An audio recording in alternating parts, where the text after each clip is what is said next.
ॐ गणानां त्वा गणपतिगुं हवामहे कविं कवीनामुपमश्रवस्तमम् ज्येष्ठराजं ब्रह्मणां ब्रह्मणस्पत नः शृण्वन्नोतिभिः सीदसादनम् प्रणो देवी सरस्वती वाजेभिर्वाजिनीवती धीनामवित्रयवतु गणेशाय नमः सरस्वत्यै नमः श्रीगुरुभ्यो नमः हरिः ओम् ओमित्यग्रे व्याहरेत् नम इति पश्चात् नारायणायेत्योपरिष्टात् ओमित्येकाक्षरम् नम इति द्वे अक्षरे नारायणायेति पञ्चाक्षराणि एतद्वै नारायणस्यास्ताक्षरं पदम् यो ह वै नारायणस्यास्ताक्षरं पदमध्येति अनुपब्रुव सर्वमायुरेति विन्दते प्राजापत्यगुं रायस्पोषं गौपत्यम् ततोऽमृतत्वमश्नुते ततोऽमृतत्वमश्नोत इति य एवं वेद ॐ शान्ति शान्ति शान्तिः।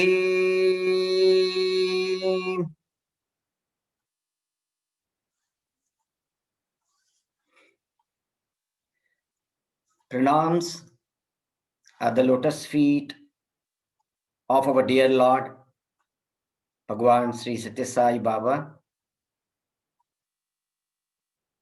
Thank you once again for this opportunity to be the part of this satsang and to continue from where we left the other day.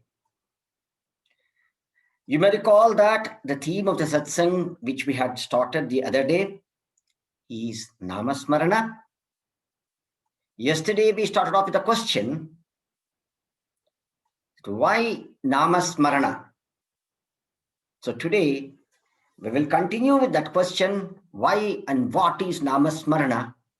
These are the two things which we will be trying to understand.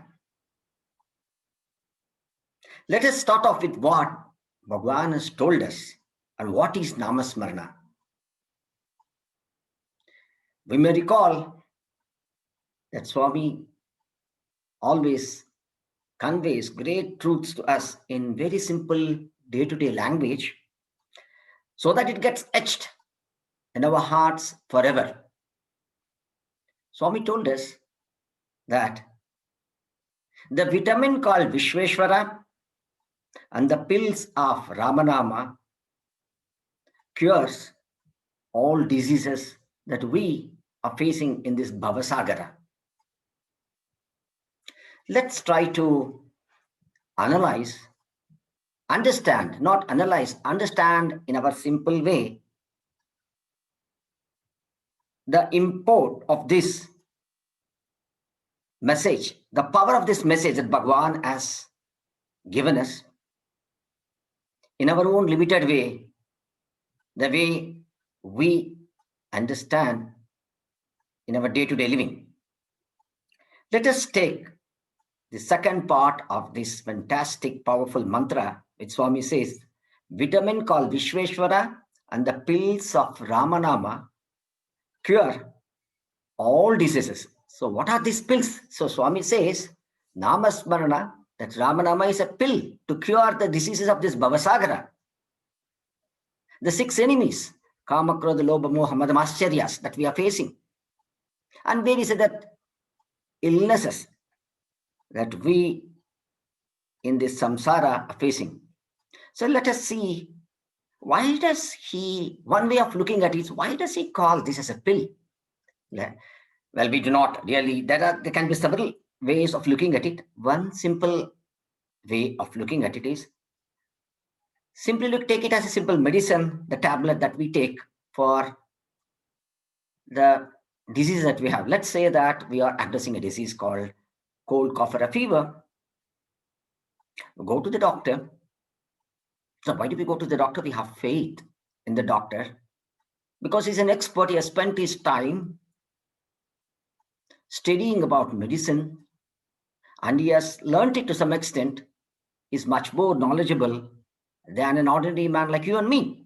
So we have a confidence that this person who is called as a doctor has been certified and who has studied and whose studies has been certified and who has been practicing is the right person because he knows more than me and is an established doctor. So we go to him, go to his clinic, and we ask for the help. The doctor lovingly attends to his patients. He tests the patients and diagnoses the way he understands with the help of his expertise and says that maybe you've got a fever, cold, cough, and these are the particular reasons. You take these tablets and he prescribes, gives a prescription. And when the prescription is given, we scrupulously follow because we want to get rid of this disease called fever or cold or cough, whatever it is, which is hindering our normal, healthy living on a day-to-day basis, which is not allowing us to work to the best of our abilities. So we want to get rid of it so that we can be at our best to do whatever we want to get the best fruits in the actions that we perform. So we have the trust, firstly, which have chosen a doctor because we believe that he has the capacity to help us get rid of this. And when we go to him, we unconditionally allow him to diagnose the disease and accept the diagnosis made by him, go and buy the medicines. And we follow the prescription the way he has told. We follow the prescription and take those pills or medicines to get rid of this disease that we are facing day to day. This is true with all of us.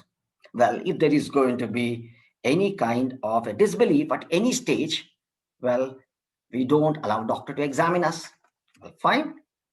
You won't get a proper treatment. You won't diagnose it correctly. And we don't believe in his prescription.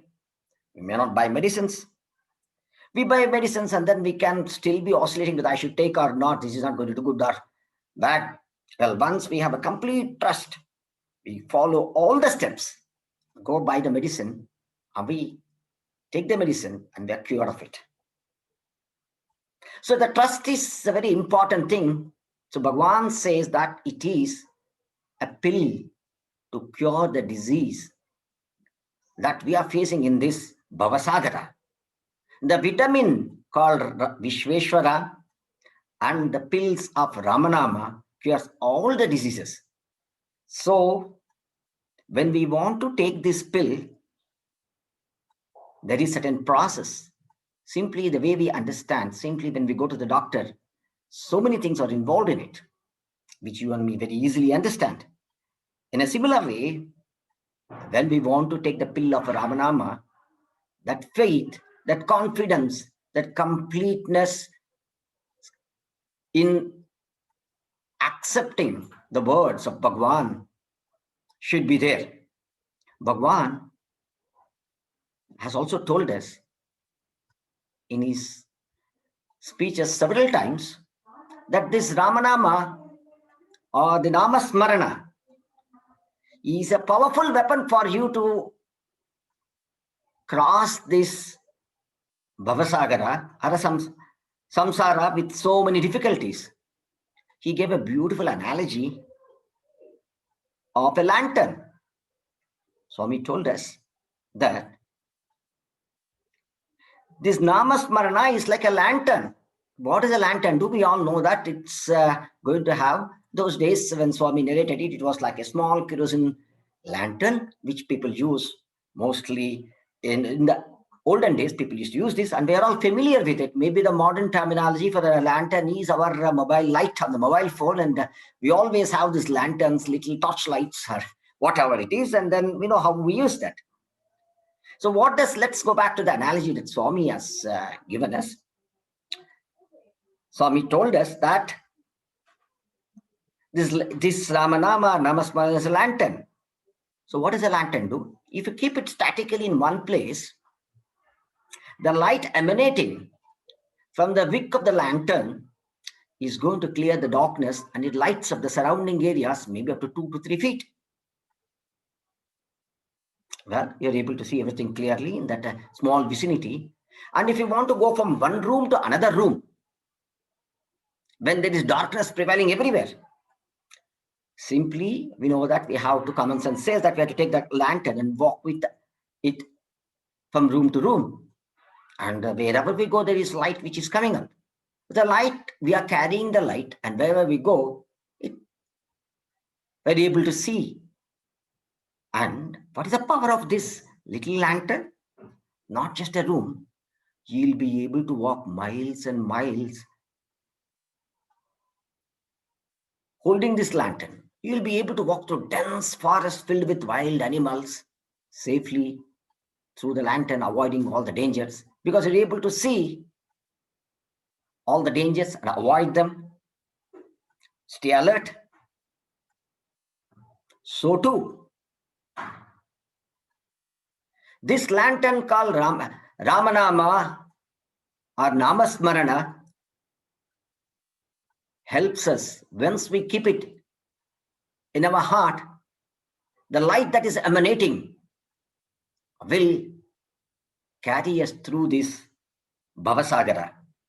To cross this ocean, this lantern of Namasmarana is a powerful weapon with us. It's a powerful energy with us to face all the difficulties that we face, we come across, and successfully cross the ocean of samsara, the ocean of Bhavasagara. We may question, yes, this is very well, nicely said. We respect this wonderful statement. But do we have any examples? Because we live in a scientific world, and we are yet to come to a level to accept the things as it is said, because we want for every small thing a proof. Are there anyone who has used this lantern called Namasmarana and really crossed the difficulties, faced the difficulties successfully? Are there anyone who have fulfilled their life's goals by carrying this Namasmarana as a lantern while crossing this Bhavasagara? Well, we all know there are any number of Mahatmas and Mahapurushas, saints and sages from time immemorial who have used this lantern to attain their goal, to realize the divinity. To mention a few, we have Saint Jayadeva, Chaitanya, Tyagaraja, Kabir, Ramadas, Meera, any number of examples. Each one we can talk at great length about each one of them, how the power of Namasmarana has helped them to realize their goal.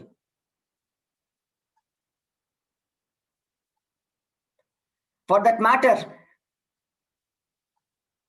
even the small children like Prahlada and Dhruva stood out as exemplary examples for us, asserting that, oh, you men, realize the power of Namasmarana.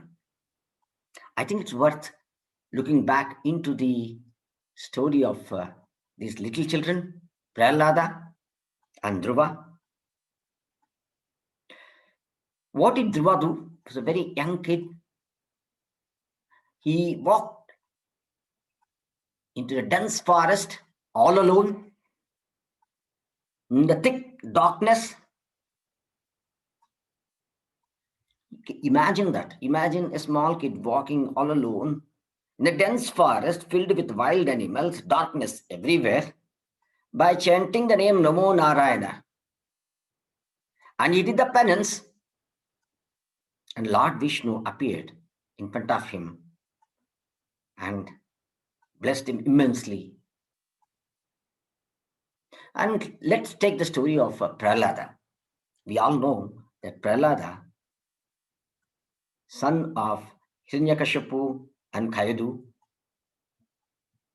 was a devotee of Lord Vishnu.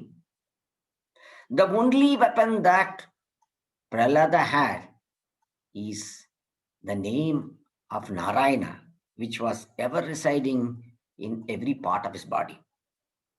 He only could say Narayana everywhere and nothing else. And we all know the story of Prahlada, the various kinds of testings, tortures, difficulties which he was subjected to. It's unbelievable. He came victorious and successful, unharmed through all these difficulties. Where is the little boy being thrown from the tall mountains down into the valleys? And he comes hale and healthy, fit, chanting the name of, completely fit, chanting the name of Narayana. He was made to drink poison. He was bitten by poisonous snakes. He was made to be bitten by poisonous snakes. He was put in the fire. The only weapon that he had was to be in communion with Narayana and keep chanting the name. So there are Mahatmas, Mahapurushas, saints and sages who have used this lantern to cross Bhavasagara. In fact, we all know that we can talk at great length about each of these Mahapurushas. We will reserve that for this topic for another time. Let's completely delve upon the question of why and what is this Namasmarana. So once again, let's take another nice way that Swami tried to explain to us. See, Bhagavan has come down to a level that the highest truths are being passed on to us in a language, in a way that you and me can understand. So he gave another beautiful way of understanding. He says, so he took the example of water being boiled in a pot. The pot is the body, the water is the mind. And the fire, when you boil this water, keeping it in a pot, when it boils, all the impurities get nullified. The water gets purified. And that is same way, if you use the fire called Namasmarana and keep chanting it, the impurities in the form of Arishad Vargas and all other impurities in us gets cleansed. They leave us. They get powerless. So we get cleansed. This is a very simple way of looking at it. We all understand this. We all accept it. And Swami has given these simple examples So that these examples, whenever we see water boiling next time, we will all remember about Namasmarana. See, I'm reminded, slightly deviating the topic, I'm reminded of the beautiful analogy Swami always used to tell us. Don't waste energy, don't waste water. So he wants us to remember that, and he puts the way he relates is in a very laughing way. After that, after he says that, immediately says, see, when you are brushing your teeth in the morning, you open the tap and let the water flow. I connects it. When he connects it, every day we are going to open the tap and let the water flow when you are brushing. The message is immediately coming back to us. The form is coming back to that.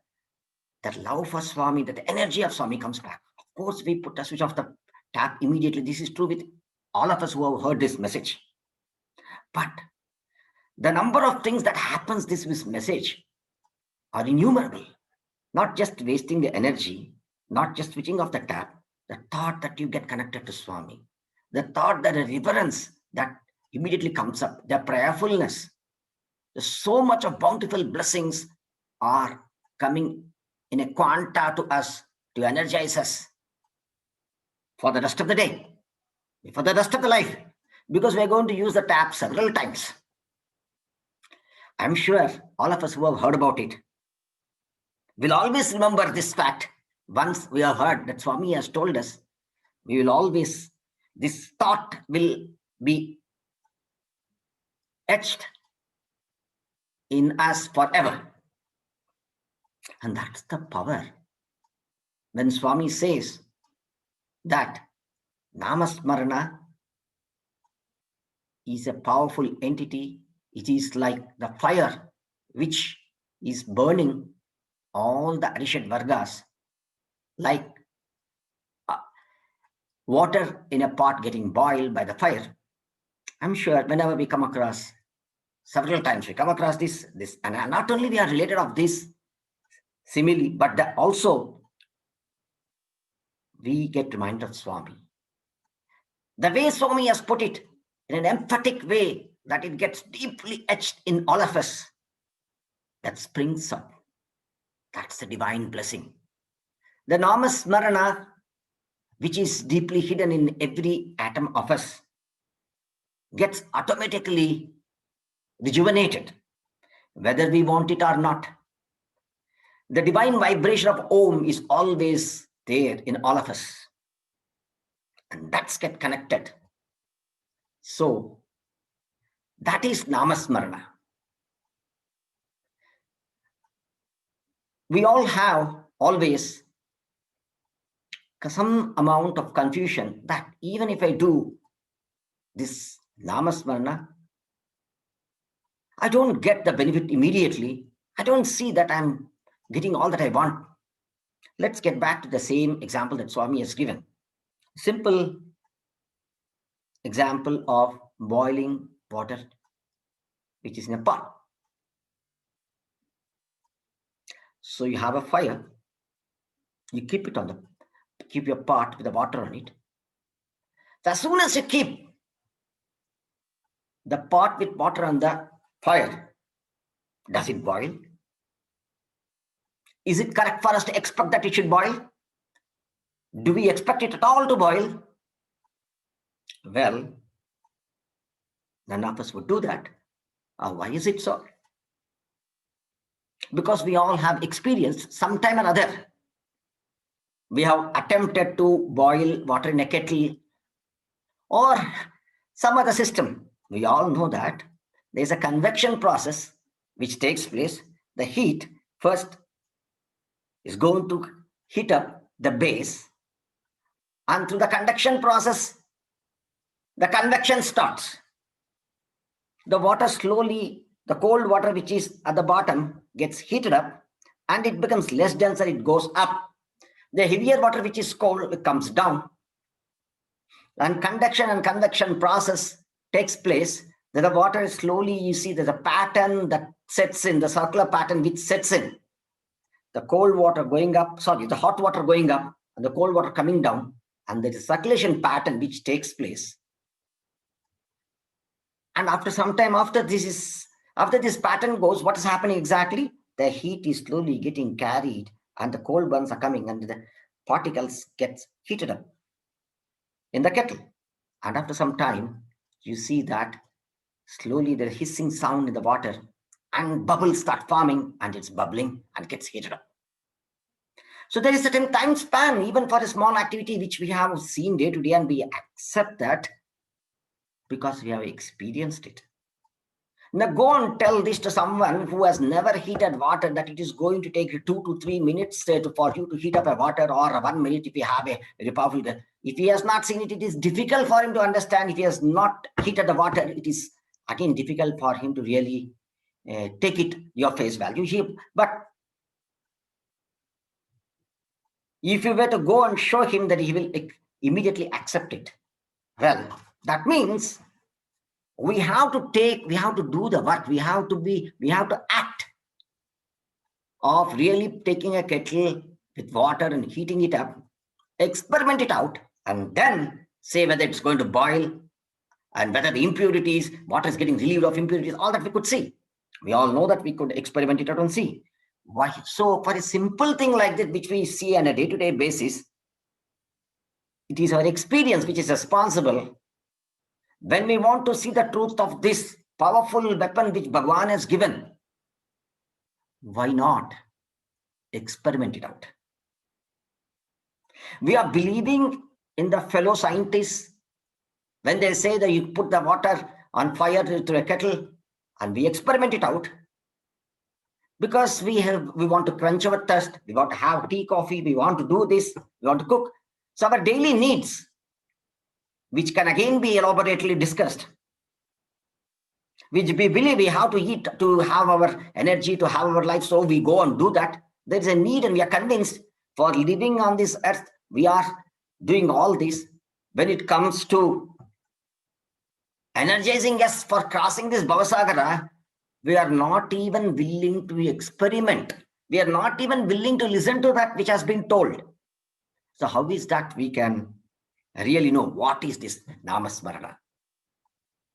So it is very, very important for us to wake up and see where exactly we are positioned, why we are inert about certain things. So when we understand this way, probably we make some effort and we will experience it. Here, I would like to share an experience, what this Namasmarana has done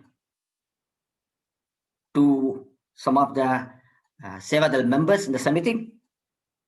This is an experience of one of the devotees of Bhagwan, who was not a devotee. He was a convener of the local Samiti and immersed in Swami's activities.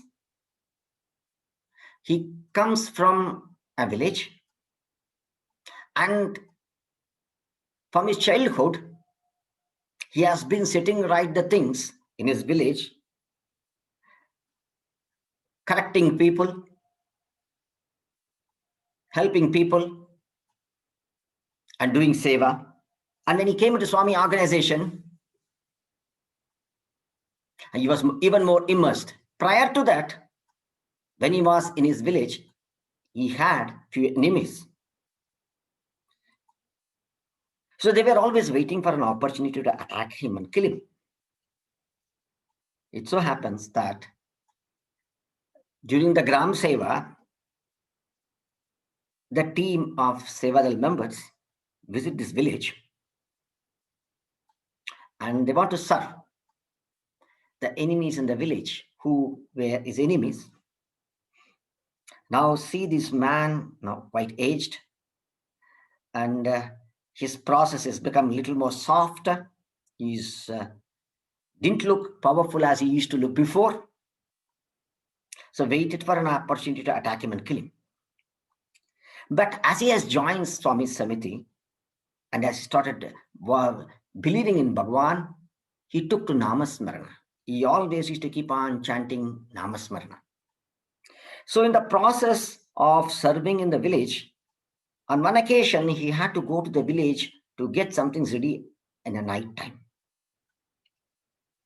He goes into the village alone without any of the fellow several members, and he was trying to make an arrangement at a particular location. That was an opportunity for the people, his enemies, who have seen him enter the village alone and being there trying to make arrangements alone. So when he was moving on a particular location, which was slightly deserted in the village, they all attacked him with daggers from all directions. So when he was attending to his work, he was all through chanting Om Shri Sai Ram, Om Shri Sai Ram. When all these people come at once with daggers to attack him, the only thing he remembered is Om Shri Sai Ram. And he shouted Om Shri Sai Ram. Lo and behold, the weapons were thrown out and all the people ran away. We don't know what has happened. He only shouted Om Shri Sai Ram. A powerful energy must have definitely driven them out. We all know that. The power of Namasmarana, the Om Shri Sai Ram, the village people probably have not heard it the way he said it. Om Shri Sai Ram, he just said, then the power immediately made all the people throw their weapons and run away. And he comes next day and he's very quiet and very deeply immersed and not speaking to anyone, very quiet. And the way all the seva, everything in the village as planned goes on. At the end of the event, he narrates this experience, that how this powerful mantra has saved his life. This is an experience of one of us who is living with us, who has been living with us. At the moment he has merged with Bhagwan. He has been there for a long time serving this. He left an example. He inspired all of us, saying that this Namasmarana is the most powerful weapon in the Kali Yuga sadhana, as it has been mentioned by Bhagwan and by all the sages. Use this sadhana to cross Bhavasagara. Let us once again sing and remind ourselves of this wonderful name, that Namasmarana is the only Kali Yuga sadhana. Harer Nama, Harer Nama, Harer Nama Eva Kevalam. Kalau Nastyaiva, Nastyaiva, Nastyaiva Gatiranyatha. In this age of Kali, filled with quarrel and hypocrisy, the only means of deliverance is chanting the name of the Lord. There is no other way, there is no other way, and there is no other way. Let us again end today's session with remembering the wonderful song that Bhagwan always used to sing and fill us with the divine vibration. Prema mudita manase kaho Ram Ram Ram, Ram Ram Ram, Ram Ram Ram, Sri Ram Ram Ram. Om Shanti Shanti Shanti. Sai Ram. We will continue our satsang and Namasmarana again tomorrow.